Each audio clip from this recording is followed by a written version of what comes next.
தமிழ்நாட்டின் பிரபல யூடியூபர் இர்ஃபான் தனக்கு என்ன குழந்தை பிறக்கும் என்பதை துபாய் சென்று பரிசோதனை செய்து தெரிந்து கொண்டு கருவில் இருப்பது ஆணா பெண்ணா என்பதை கூறும் ஒரு குடும்ப நிகழ்வின் மூலம் தனது உறவினர்களுக்கும் நண்பர்களுக்கும் அதை அறிவித்திருந்தார். அது குறித்த ஒரு காணொளியையும் தனது இர்ஃபான்ஸ் வியூ என்ற யூடியூப் சேனலில் மே 9 அன்று பதிவிட்டிருந்தார். இந்தியாவில் கருவில் உள்ள சிசுவின் பாலினத்தை அறிவதும் அறிவிப்பதும் பாலின தேர்வு தடைச் சட்டம் 1994 படி தடை செய்யப்பட்டுள்ளது. ஆனால் துபாய், சிங்கப்பூர், தாய்லாந்து போன்ற சில வெளிநாடுகளில் குழந்தைகளின் பாலினத்தை கண்டறியவோ அதை அறிவிக்கவோ எந்த தடையும் இல்லை. இர்ஃபான்ஸ் வியூ சேனலில் பல லட்சம் பேரால் பார்க்கப்பட்டு அந்த காணொளி மிகப்பெரிய சர்ச்சையை ஏற்படுத்திய நிலையில் பாலின தேர்வை தடை செய்தல் சட்ட விதிகளை மீறியதற்காக தமிழக மருத்துவம் மற்றும் மக்கள் நல்வாழ்வுத்துறை சார்பாக இர்ஃபானுக்கு நோட்டீஸ் அனுப்பப்பட்டது.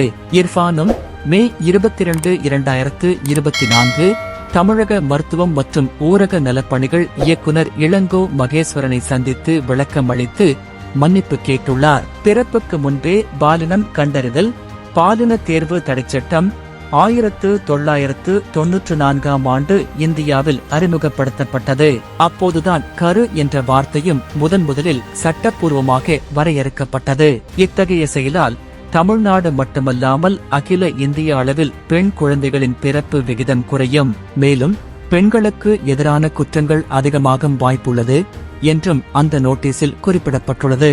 அதோடு இர்ஃபான் பதிவிட்ட வீடியோவை சமூக ஊடகங்களில் இருந்து உடனடியாக நீக்க வேண்டுமென யூடியூப் தளத்திற்கும் சைபர் குற்றப்பிரிவுக்கும் அறிவுறுத்தப்பட்டுள்ளது. சென்னை நுங்கம்பாக்கம் புஷ்பா நகரில் உள்ள இர்ஃபானின் அலுவலகத்திற்கு சென்று மருத்துவம் மற்றும் மக்கள் நல்வாழ்வுத்துறை அதிகாரிகள் இந்த நோட்டீஸை வழங்கியுள்ளனர். பெண் சிசுக்களை கொல்வதை தடுக்கும் நோக்கில் கொண்டுவரப்பட்ட பாலின தேர்வு தடை சட்டத்தை மீறும் மருத்துவருக்கும் பெண்ணின் குடும்பத்தினருக்கும் 3 ஆண்டுகள் சிறை தண்டனையும் 10,000 ரூபாய் அபராதமும் விதிக்கப்படும்.